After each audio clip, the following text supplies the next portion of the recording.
On June 27th, our friend Kira was born, and she began to travel around the sun.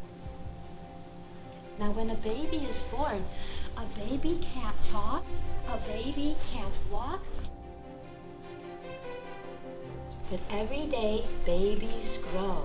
I was a parent first, and it's totally understandable when a child cries and you have to interpret that cry and that you have to meet their every need when they can't communicate. But a 2-year-old will say, "Me do." And they are telling you right away that they want to function in this world. They want to know where they belong, how they fit in. And so that's what we do. How can I make it so they can do it? I must have looked at, 16 different schools in the area, really struggling with where the right place was to send him. And I heard about Creative Minds, and I hadn't really known anything about Montessori. But when I came and visited, I was actually very, very impressed with what I saw. And I also found that the teachers really seemed to know the children and care about the children. And so I made the decision to send my son here when he was 3. I had come from a job that was filled with machines and analytical. So I think my training in science really helped me learn how to observe, be objective, and see how the children were doing things, not necessarily what I expected them to do. Maria Montessori was a scientist as well.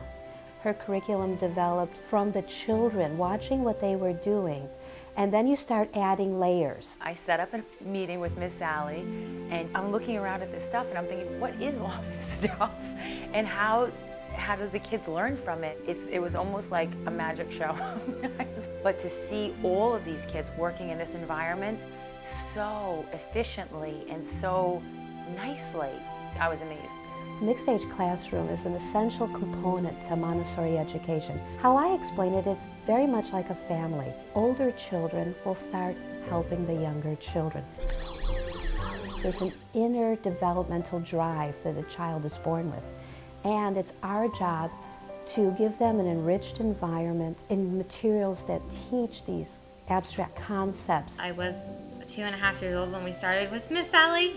I'm a very self-directed learner, and I attribute that back to the foundations that I had through where I started my education. We know that we can always reach out to her. At any point, if I needed to call her up or ask her advice, she was there. The support, it's not just while you're here, it continues on. And I think that the families that bring their children here, they want that for their kids. I want that child to have a real fire in them for learning. I want them to ask why. I want them to be an active learner. I want them to love figuring out the connections in life. To see them learn how to be independent and be purposeful, it's a gift to the child. Happy